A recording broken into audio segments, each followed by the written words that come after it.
I'm Naval Daver. I'm a faculty in the Department of Leukemia at the MD Anderson Cancer Center in Houston, Texas, and it's a pleasure to be here with Dr. Shastri.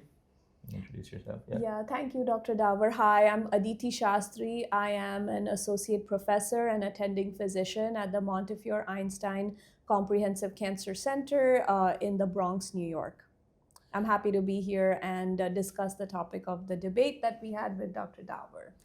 Yeah, so we had as is the spirit of this meeting, lively and focused and a bit funny debate as well, kind of on one of the hot topics in AML. The topic itself is broad, basically talking about, integrating targeted therapies early on versus deferred. And I think this can be taken in many different directions, right? In the setting of intensive chemo, it's a very different discussion paradigm. In the setting of low intensity therapy, I think what both me and Dr. Shastri, and I'll get your thoughts as well, Aditi, really think is that this has to be very much predicated on the specific molecular or subgroup of AML we're talking about. So when we talk about FLT3, I think both with intensive chemo and with low intensity, there's a lot of powerful data emerging that the combinations are probably the best way to get to good survival. Yes, you have to be aware and manage myelosuppression, but for some of the other subsets like NPM1, IDH, I think we both acknowledge that there are a lot of things to be sorted out, trials to be done, before we know truly whether a upfront combination will be better and even could it be more myelosuppressive than a sequential approach. That's kind of, I think, my summary from the debate. What are your thoughts? Yeah, absolutely. So I agree with Dr. Daver that there is a lot of synergy between us in terms of what we feel. And I think the clear winner here is patients that have FLT3 mutations in AML. So these patients, it does look time and again, whether you use intensive chemo backbone or you use an HMA-VEN backbone, adding a FLT3 inhibitor really does help them in terms of, we have some data for survival, and really good data for efficacy. But other subsets, other molecular mutations are a little bit less clear at this point, and mostly, would be best to focus on the clinical trials that are ongoing with them and increase our efforts to inform patients and enroll them on these studies if they're eligible. The one thing that we still don't know is what is the optimal duration of venetoclax, which is one of the most useful drugs in the triplets that we should give, when we kind of lump it in with other drugs. And, the fear is we don't want to reduce it too much to reduce the efficacy of this highly efficacious drug. And then sequencing therapies in AML is something that we're trying to understand more and more. A lot of it really also then goes back to the lab and really understanding mechanisms of resistance to these drugs, not just venetoclax, but I would say even hypomethylating agents. We don't truly understand how patients become resistant to them. So really understanding these things is key. But I agree with you, Dr. Daver. We're in a very exciting era where we're seeing a lot more innovation, a lot more treatments to offer for patients with AML. Last thing I will say is there is still one subset of patients, which is the P53 mutated and DNA damage repair in general, patients, mutations where we don't have really good treatment options, and even triplets are not cutting it. Intensive chemotherapy in fact makes them feel worse and have more toxicity. So this is an area where we also need to invest a lot of time and effort in research and treatment. I think you make a very good point there. And I think this is, we all learned in medical school 15, 20 years ago about this vision or idea of personalized therapy. And at that time, it was a little bit of a pie in the sky because you had HMA or you had 7+3. And so there was really no personalization, maybe a little bit for transplant. But today, you're totally right? So forget about triplets. There are some subsets like TP53 where one could argue that even venetoclax may cause more myelosuppression, toxicity, harm, especially in older. And we're kind of going back to saying HMA alone gives you similar efficacy, less toxicity, more time outside the hospital. The survival is going to be limited in this ultra difficult subset. Quality of life is more important. Then we have some where the doublets of HMA-VEN like NPM1, IDH2 are doing really well.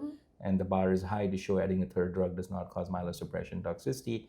And then you have some like FLT3, maybe KMT2A, where they're doing okay with HMA-VEN, but we can maybe do much better because we have the power and luxury of the targeted therapy. So I truly think we're in a personalized decision making where each patient has to be individually looked at their molecular profile, their age, their fitness, the goal of treatment, transplant versus no transplant, and the patient's considerations, and then we make the decision. And of course, this makes things more difficult and complicated, but at the end of the day, for us, the goal is to improve survival and outcome for patients. And so if it's going to be more complicated, so be it. Yeah. I completely agree with you, Dr. Daver. I think, this is really the age of precision medicine and personalized care. And, over the past decades, not only has there been evolution in the treatments being offered, but also we have so many more ways of detecting molecular mutations, monitoring minimal residual disease, which we're actually, really doing on a regular basis in many subsets of AML, right? So like FLT3, NPM1, etc.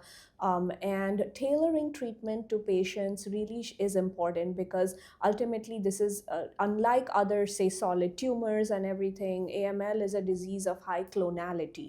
Every time the patients relapse, new clones emerge, or through treatment there is breakthrough and new clones emerge. So I think we have the technology, we have the drugs to treat our patients, and I think it's very important to really tailor the treatment to the right patient, functionally and also in terms of the disease characteristics. So let me take a little bit away from the debate, but related something we were talking just a few minutes ago. I think in the older unfit, these are all challenging. Of course, you have an 80-year-old even giving HMA ven, as we have published How I Treat, and the dosing is very intricate and it has to be monitored. And it's going to be challenging. Even with FLT3, you really have to be on top of the triplets and monitoring growth factor adjustment. But I think what these are opening up with the potency and the deep molecular MRD we're starting to see for FLT3, maybe NPM1, KMT2A down the line, is can we start going down the age?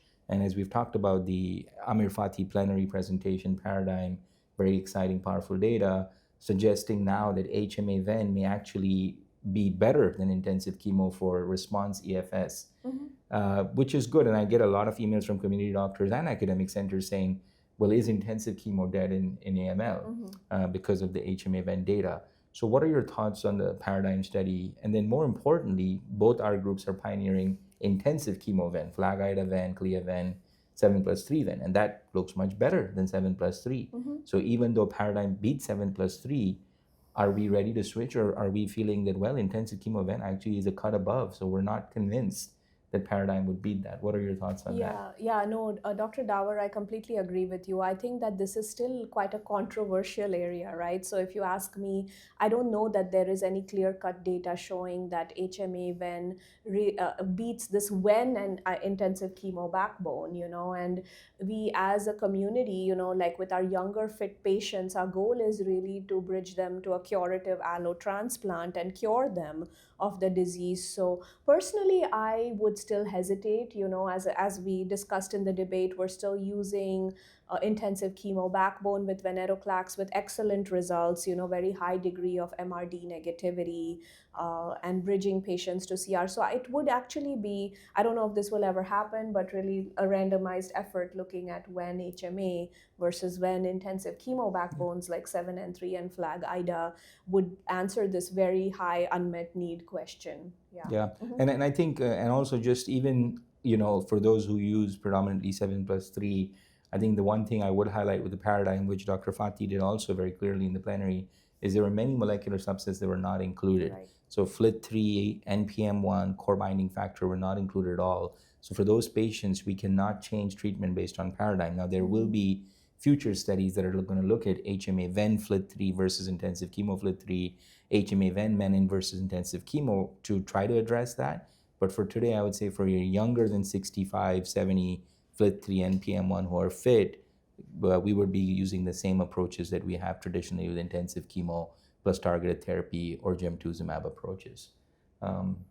I think, did you have any other thoughts? I have no further additions. Yeah. And I think, we keep the debate ongoing to potentially propose next year, that we talk about intensive chemo versus with when versus, looking at HMA Low when, intensity because that 10. would be interesting. And Yeah. just to say that the debate, you did win it, so congratulations. you. Like the Knicks. But Texas always comes back, just remember. Yeah. But I think the whole point of this debate is the nuanced nature of this decision, and I think we highlighted that very well, that it's not all come or all go. There are certain subsets, FLT3, KMT2A, where I do think whether it's now or 2 years or 3 years from now, the triplets are going to be pretty much used. They are being used already.